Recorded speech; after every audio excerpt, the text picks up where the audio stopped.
toca ahora recordar. Y busqué algo que es un inductor, digamos, ¿no? Para hacer recordar. Y encontré que un inductor es un elemento gramatical que induce o legitima la aparición de otro.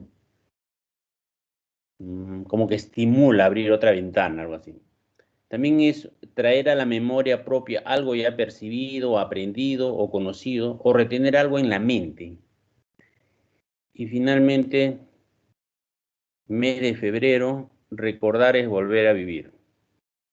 Y ahí ven ustedes unas manitas encadenadas. El polidipsia poliuria. Bueno, estos son los inductores, estas son las imágenes que ustedes deberían de guardarla en el cerebro y tratar de buscar una mnemotécnica entre ellas para que nunca se olviden del mieloma. Y en general, cualquier tema que ustedes quieran aprender, había un librito de cómo recordar las cosas, la gente que recuerda, y va asociando imágenes una por una, buscando relaciones estrambóticas que permitan recordar lo que estamos viendo en cualquier momento, pero tiene que ser algo tan estrambótico que te haga recordar. Y buscar una relación con otro, o inventar cuentos en base a lo que tienes. Por ejemplo, los que utilizan para recordarse los números, a cada número le dan un nombre de la familia, y van asociando así, y con eso se van recordando, ¿no? En este caso, cuando queremos hablar de mieloma, lo que tenemos que recordar siempre es a esta famosa célula plasmática, ¿no? La célula plasmática proviene de un linfocito que se encuentra en el hueso, en la médula ósea. El crecimiento, gracias a estos linfocitos que se transforman en plasma al interactuar con un antígeno, es que nosotros tenemos anticuerpos. Gracias a esta gran capacidad que tiene esta célula plasmática para reproducirse en forma de clon, así como estas chicas, un clon que se parecen. Gracias a esa capacidad que tiene esta célula plasmática y que dentro de su estructura tiene un riquísimo retículo que permite formar gran cantidad de estas cadenas que van alrededor, que se llaman anticuerpos, ¿no? Gracias a ellos es que podemos sobrevivir nosotros libres de agentes extraños a nuestro cuerpo. Pero como todo en la vida, hay cosas que también se enloquecen o salen de su crecimiento normal, ¿no? Entonces, estas chicas o estas células bonitas parecen que fueran ojos que tú los pegaras a una muñeca o un muñeco, como quieran. Estas células plasmáticas en algún momento, por algún motivo, enloquecen y comienzan a autoduplicarse haciendo un clon de células plasmáticas con capacidad de formar miles y miles de estos anticuerpos, que son proteínas, ¿no? Entonces, ¿a dónde van a ir todas estas proteínas? Si nosotros estamos en el capítulo de renal, acuérdense de que el riñón está, si el riñón no reabsorbe las proteínas, por lo menos más de 9 kilos, creo que eliminaríamos en 24 horas de proteínas, ¿no? Entonces, tenemos entonces la médula ósea, células, linfocitos, células plasmáticas, formadores de gran cantidad de anticuerpos, y aquí ocurre algo que la desboca y comienza a crecer y a crecer y a crecer en el hueso, ocupando un lugar en el espacio. Por física sabemos que dos cuerpos no pueden estar en un mismo lugar. Por consiguiente, en esta área donde crecen la serie blanca, la serie roja, Entonces se va a desplazar y va a haber una disminución de la serie roja y ahí nos va a dar esta carita. Va a haber disminución de plaquetas y puede provocar hemorragias.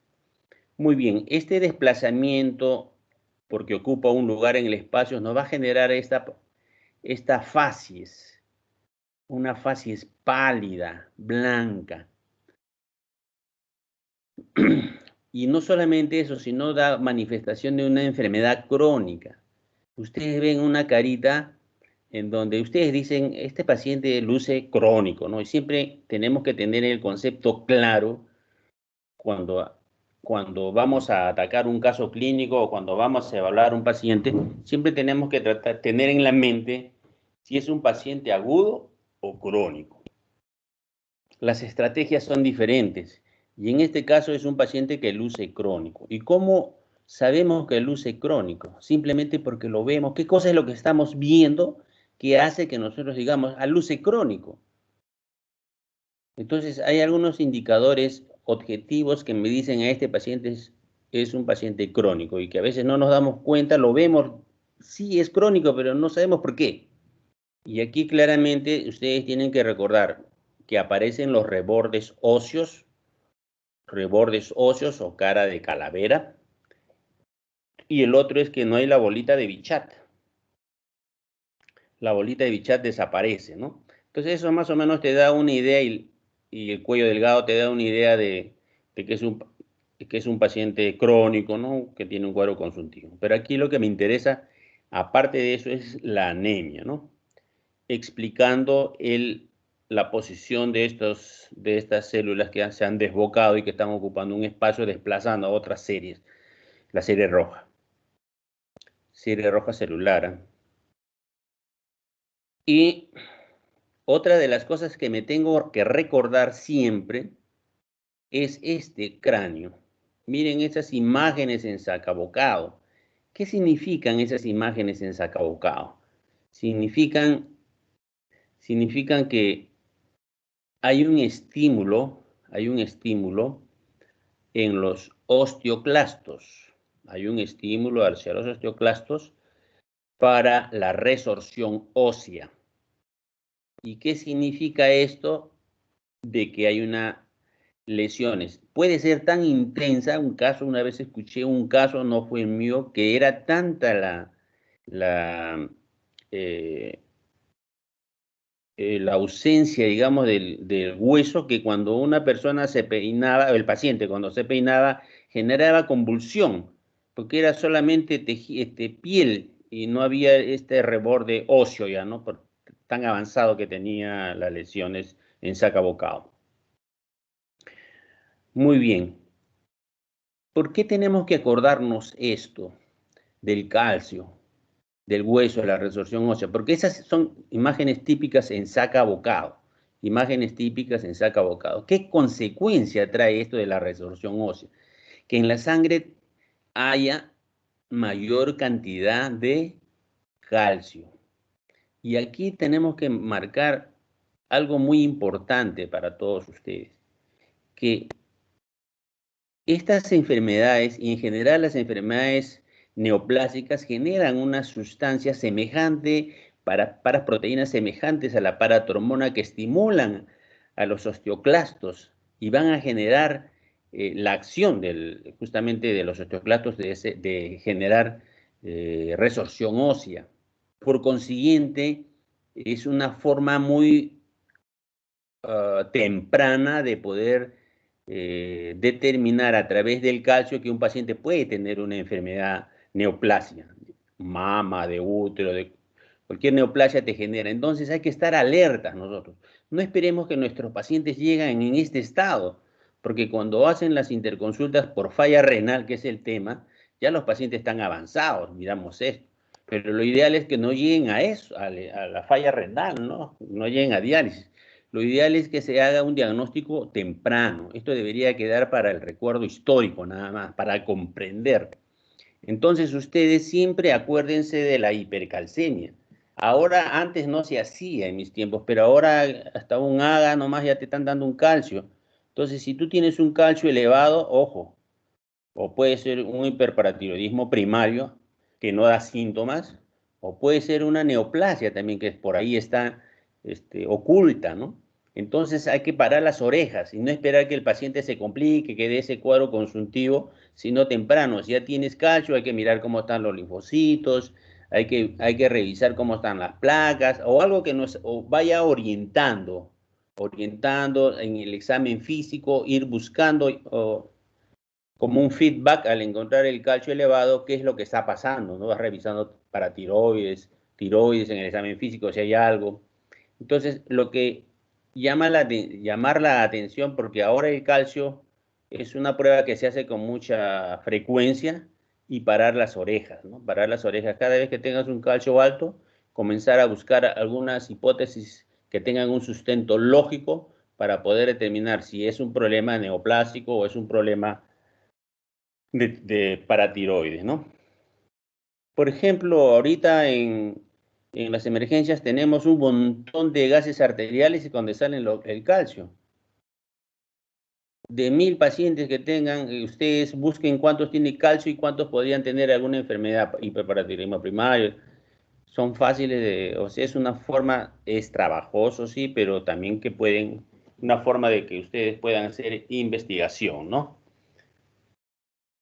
Y más adelante de repente se les venga una idea de poder dar un estudio de investigación en el Perú, en sus respectivas sedes. Cuando, cuando, cuando hacemos este estudio y luego seguimos qué órgano se va a afectar, Gastón, el cocinero Gastón nos receta una riñoncitos al vino blanco. El colmo de un nefrólogo es comerse un riñoncitos al vino blanco. Siempre fastidio yo a mis amigos. ¿Por qué? Porque el riñón es el que se afecta. Se afecta con estas proteínas que están en alta producción y que van a generar gradientes y van a generar presión para ver filtrado glomerular. Igualmente el calcio, el incremento del calcio más el incremento de estas proteínas van a generar una osmolaridad alta en el extracelular. Por consiguiente, van a generar daño a nivel renal. El calcio, el popó que les decía anteriormente, se trata de que genera poliuria y polidipsia. Poliuria y polidipsia te genera la elevación del calcio, y más aún si tienes proteínas altas, semejante a la diabetes, que es poliuria, polidipsia, pero es polifagia. En este caso no, poliuria, polidipsia. Esta polidipsia también le llaman potomanía, por si acaso, potomanía, pero es una necesidad de carácter psicogénico, de la necesidad de querer tomar agua y agua y agua, pero es un problema más que todo psicológico, ¿no? Entonces, esta es una lámina, una foto para recordarnos rápidamente de mieloma.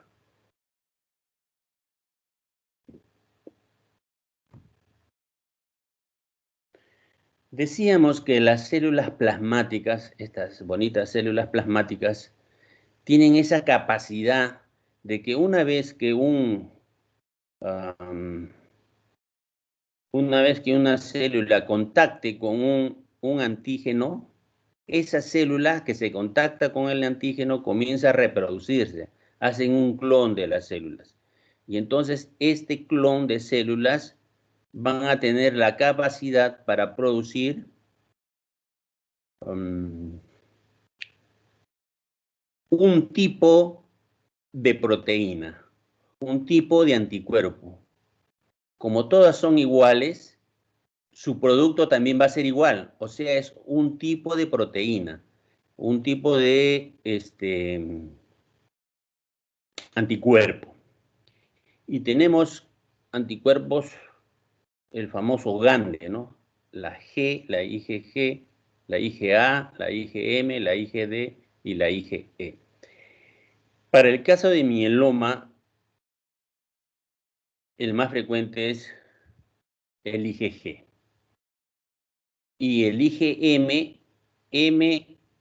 si ustedes voltean la M al revés, es Waldenstrom.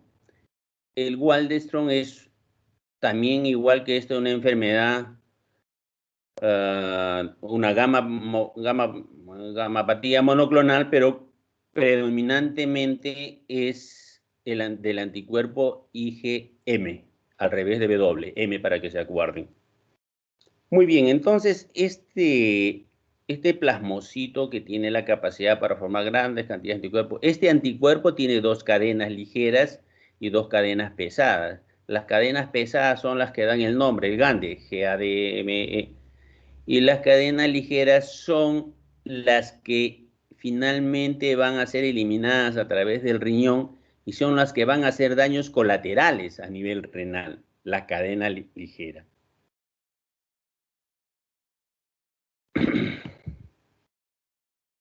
Aquí tienen ustedes al hueso nuevamente las tres series, el linfocito que se convierte en célula plasmática, inmunoglobulinas. Y aquí tenemos un glomérulo y cómo estas proteínas, asociado en las proteínas, van a generar daño a nivel glomerular. A nivel del glomérulo, acuérdense que están las células mesangiales. Estas proteínas pueden generar amiloidosis a largo plazo, alterando la función renal. Hay amiloidosis localizada como esto. También, por ejemplo, a ver, esta enfermedad cerebral, ya me olvidé el nombre, pero luego me recuerdo. Bueno, aquí entonces la amiloidosis puede darse a nivel de pulmonar, a nivel renal, a nivel cardíaco, a nivel cerebral.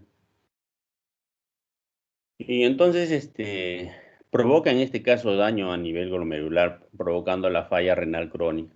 A nivel del túbulo contorneado proximal, también puede provocar el famoso síndrome de Fanconi, ¿no? Donde hay pérdida de líquidos y electrolitos que no se reabsorben. Y estas estructuras, estas proteínas de color verdecito se van acumulando formando cilindros. Y estos cilindros no solamente obstruyen la vía, los túbulos, sino también generan inflamación. Generando falla renal, ¿no? Aguda y luego crónica. Inflamación, fibrosis, y luego se elimina, bueno, termina eliminándose las proteínas de Benson-Jones. Entonces, ¿cómo se afecta, nuevamente para recordar, el riñón? Por la proliferación e invasión de las células plasmáticas, estas van a afectar, van a disminuir o sea, hay bastante anticuerpo, hay mucho anticuerpo, pero no de calidad. Entonces, somos presas de infecciones, ¿no? Porque disminuyen los leucocitos y hay infecciones. Entonces, una de ellas puede ser una infección renal. Riñón mielomatoso por infiltración del riñón por células plasmáticas. Otro mecanismo es que la interleuquina 1 estimula al osteoclasto generando una hipercalcemia. Esta es la fisiopatología. Todo ese producto de inmunoglobulina, todas las proteínas van a generar una hiperviscosidad sanguínea. Esta hiperviscosidad jala agua, entonces genera un incremento de la precarga. Entonces, en pacientes que tienen problemas cardíacos o insuficiencias cardíacas, puede exacerbar la insuficiencia cardíaca esta hiperviscosidad. Las cadenas pesadas por presión a nivel glomerular, las cadenas pesadas que no se filtran, afectan el glomérulo. Lo que les comentaba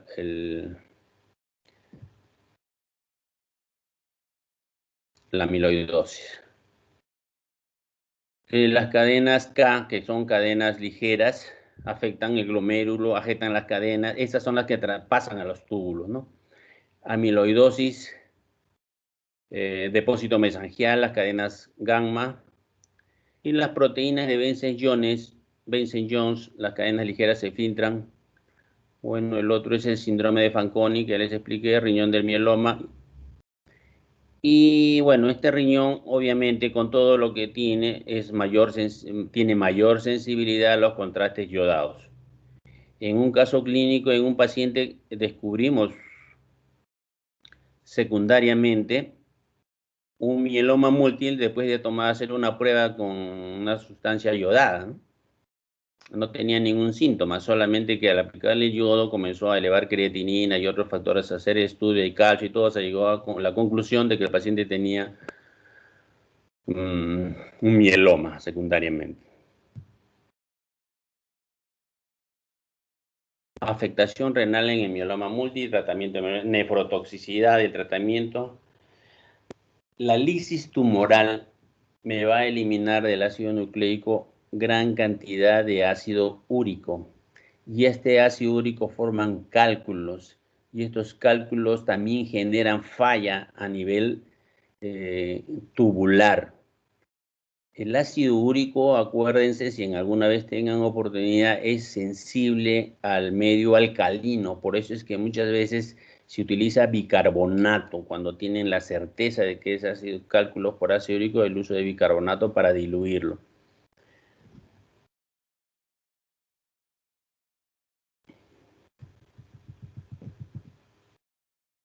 Muy bien. Este es un resumen que traté de hacerlo para que ustedes lo tengan en la mente. Y lo formal de la otra es a ver.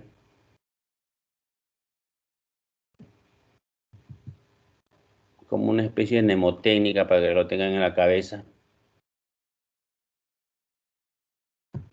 Y este es lo que hice para el grupo pasado, el PPT, ¿no? Ahora lo resumí y traté de hacerlo más amigable.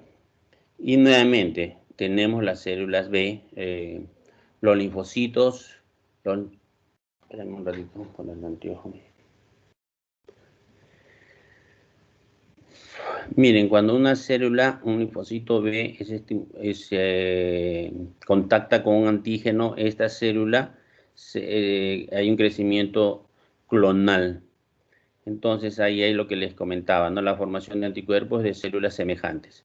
Este es un B1, B2, B3. El B2 es el que hace el contacto y se generan múltiples B2. A eso se llama, por eso, gamapatía monoclonal. Y la producción de un anticuerpo es un solo anticuerpo.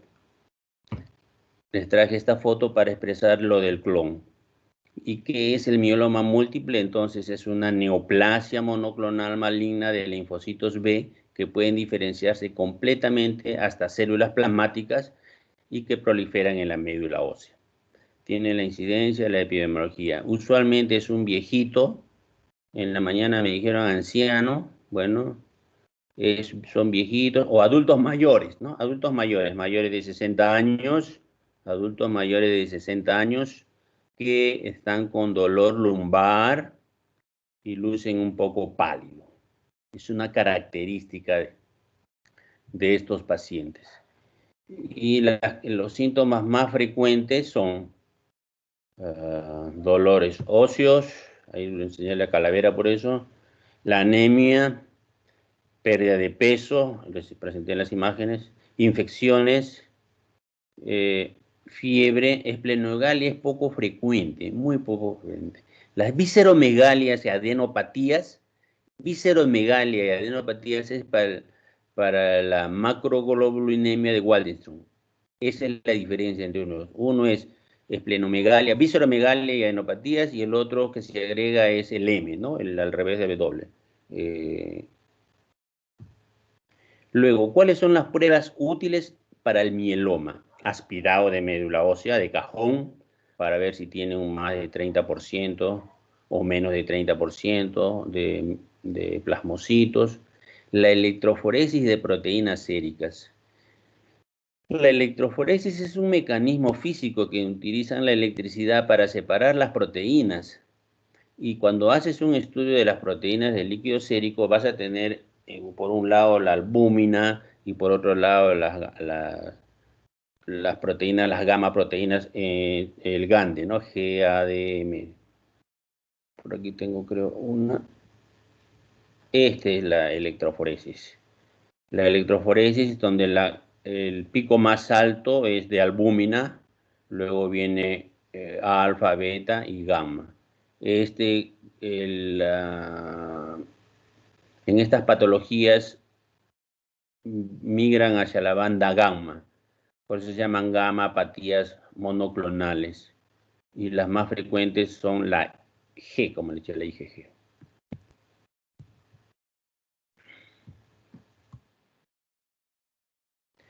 El otro es la determinación de inmunoglobulinas y proteínas de Benson-Jones. También se debe hacer electroforesis de las proteínas en orina de 24 horas. También ayuda a determinar.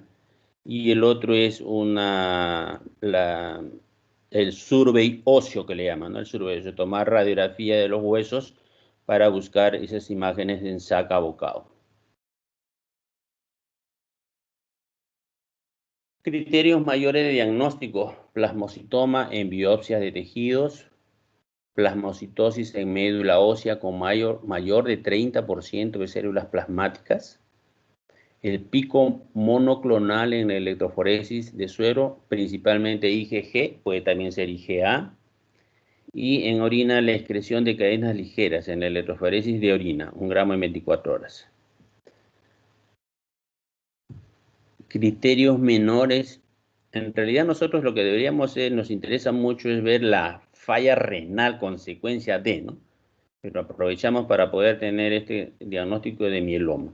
Plasmocitosis en médula ósea con 10 a 30% de células plasmáticas, criterios menores, pico monoclonal presente pero de menor nivel a los niveles definidos anteriormente, lesiones líticas en hueso, IgM menor de 500, porque el IgM es de macroglobulinemia Waldenström.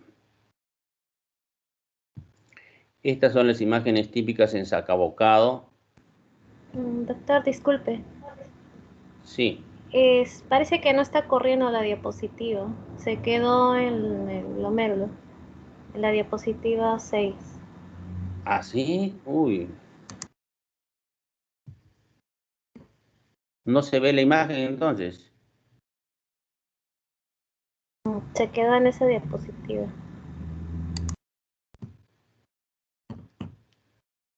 ¿Se ve? Ahí se ve la lámina 6. No. Sí, ahí está la diapositiva 6, doctor. ¿Corre? No. No, no.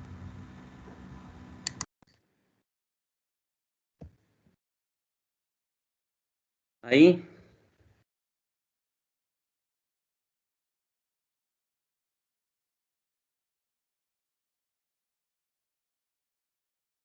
¿Se ve esta imagen? No se ve nada de mieloma, doctor. Solo la sexta diapositiva.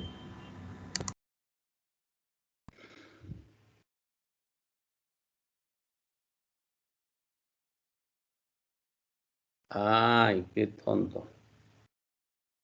Bien. Claro, me he quedado con el PPT anterior. Yo saqué otro PPT. No me han avisado ustedes, chicos. Se sigue observando solamente el PPT-1 de mieloma, doctor, no Sí, los sí, demás. sí, sí. Ya, ahorita ya me di cuenta. Gracias.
Y ahora sí se ve, ¿no?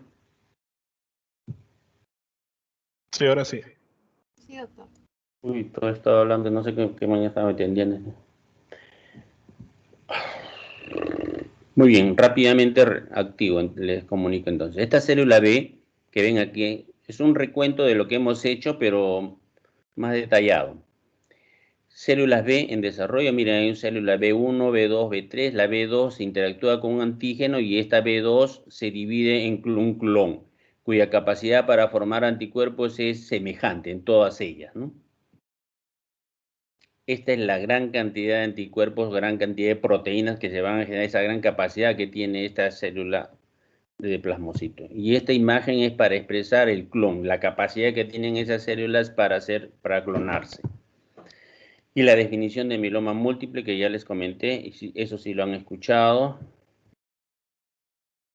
Las pruebas útiles en el diagnóstico de mieloma múltiple, aspirado de médula ósea, electroforesis, determinación de inmunoglobulinas y proteína de Bensellón, serie ósea metastásica y la electroforesis en orina que faltó hoy. Estos son los criterios mayores, criterios menores que se los leí. Esta es la imagen típica de saca bocado en el cráneo. ¿Y qué son proteínas de Bence-Iones? Son las cadenas ligeras, capa o lambda, que se eliminan por la orina, a las cuales se le puede hacer la electroforesis. Se presenta en el 50-80% de los pacientes con mieloma, en una electroforesis de orina de 24 horas. Estas son las que provocan el riñón de mieloma, ¿no? Que es básicamente por una obstrucción y pérdida de las nefronas en insuficiencia renal. Entonces, cuando tenemos en mente la falla del riñón, básicamente es por la hiperproducción de las cadenas ligeras, ¿no? Que es lo que van a provocar daño en el riñón. Y este es la electroforesis, es un mecanismo físico de electricidad en el cual se separan las proteínas, lo usual es que haya albúmina, en los casos de esta enfermedad de mieloma se observa, se llaman gamapatías porque justamente están en el pico del área de las gamas. Y fundamentalmente son dos, IgG e IgA. Estos son factores pronósticos. Estadio 1, estadio 2, miren los parámetros que se utilizan, hemoglobina, calcio sérico, la estructura ósea, o sea, imágenes que salen en el cráneo, producción de proteína monoclonal, excreción urinaria de proteínas Bence-Iones. El estadio 2 es en la mitad de esto, ¿no? Estos son los valores que van a tener ustedes, se los voy a pasar el PPT. Los factores pronósticos, si la masa, dependiendo del estadio 1, 2 y 3, si masa tumoral es pequeña, intermedio o grande, y la sobrevida. Esto está variando últimamente, porque ahora han aparecido nuevos esquemas de tratamiento que están utilizando. Incluso durante la diálisis hay unas membranas especiales que están reteniendo las cadenas libres, las cadenas ligeras, y eso está incluso en pacientes que están en diálisis, están recuperándose al eliminar estas cadenas. Se está avanzando recientemente, a propósito que estoy revisando, se está avanzando bastante en este caso de mieloma múltiple en la mejora de la salud de estos pacientes. Una de las cosas cuando se interconsulta por nefropatía en estos pacientes uno de ellos es la hipercalcemia grave.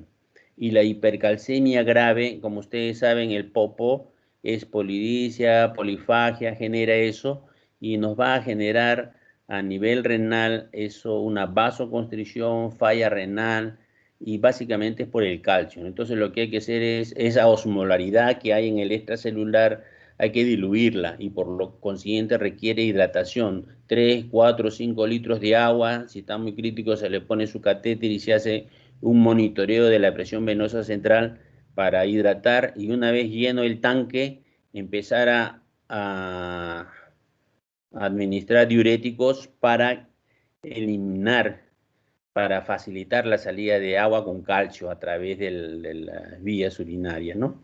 Entonces la hidratación es importante y la furosemida, el indicado es el diurético de asa, el más potente, furosemida. Luego la calcitonina también es coadyuvante y pamidronato. Sumamente ayudan bastante en las emergencias. En cuanto a infecciones, bueno, si es que hay infección hay que dar su antibiótico, ¿no? De preferencia el pipetazo que le llaman. Y como son células en general en todos los procesos oncológicos y en las quimioterapias, como hay destrucción celular abundante y el metabolismo de los ácidos nucleicos nos va a generar bastante ácido úrico. Entonces hay que prevenir esto del ácido úrico que nos genera litiasis por ácido úrico. Actualmente están avanzando mucho en quimioterapia, interferón, trasplante de células hematopoyéticas, talidomida, esto que hacía tanto daño, no sé ustedes, yo no sé, creo, no sé si habrán escuchado, pero esto generó mucho problema en las madres gestantes hace 40, 50 años, ¿no? Sin embargo, bien utilizado ahora, está dando resultados exitosos en pacientes con mieloma asociado a corticoides. La macroglobulinemia de Waldenström es una patología muy semejante al mieloma. Es una gamapatía monoclonal que se caracteriza por la presencia de sueros de niveles elevados de IgM. Eso le decía M al revés de W de Waldo. Etiología es desconocida, más común también en adultos mayores y la frecuencia del 2% de todas las enfermedades malignas hematológicas. Linfocitos.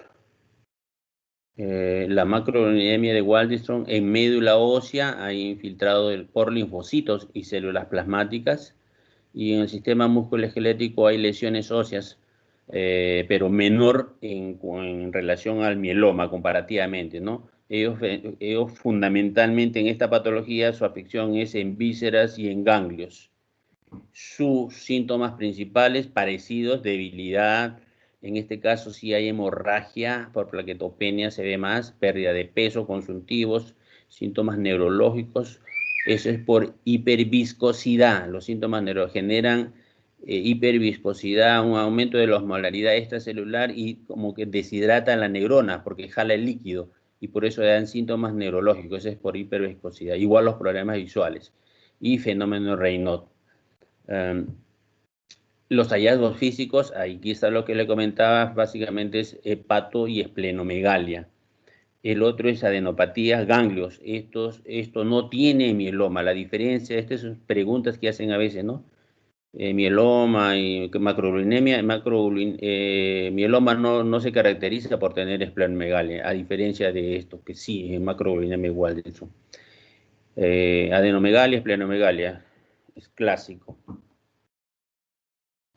Y generan síndrome de hiperviscosidad, eso es lo que decía, mira, 2/3 de los pacientes presentan hiperviscosidad, diátesis hemorrágica, hipervolemia, eso es por la osmolaridad que jala agua, ¿no?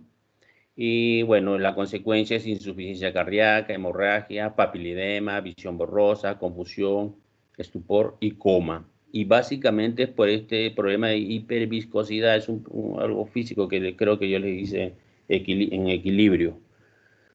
El tratamiento es igual quimioterapia, plasmaféresis.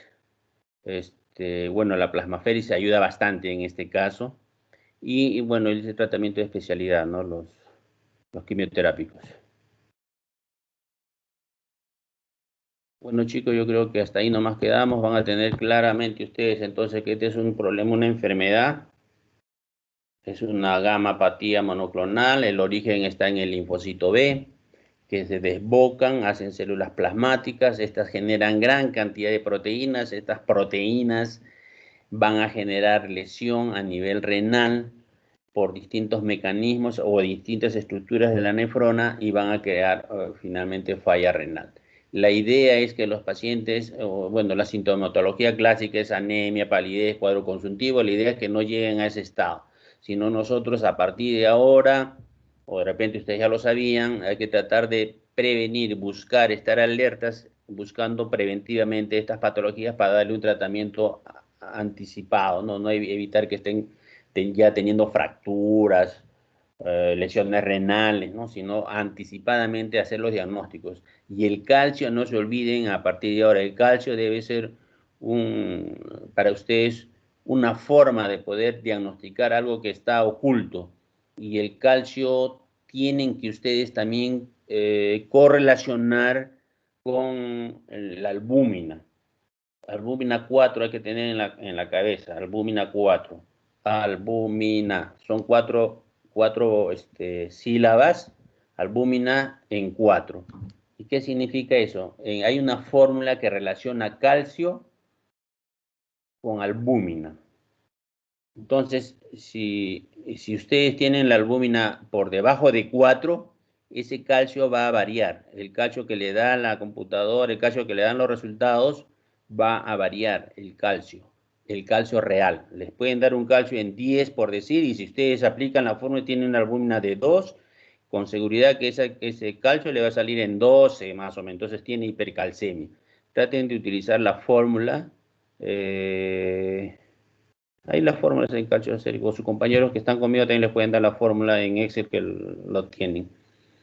Pero no se olviden, ustedes tienen que marcar su diferencia. Cuando van a hablar de calcio, ¿de qué calcio me estás hablando? ¿El calcio corregido con albúmina o sin corregir? O no los vayan a agarrar a ustedes. Que le dicen, sí, doctor, que el paciente tiene calcio 10. ¿Está corregido o no corregido? Y usted dice, ¿qué cosa es eso? No. Ustedes tienen que corregirlo con albúmina. Muy bien, chicos. Eso es todo. Descansen y estudien.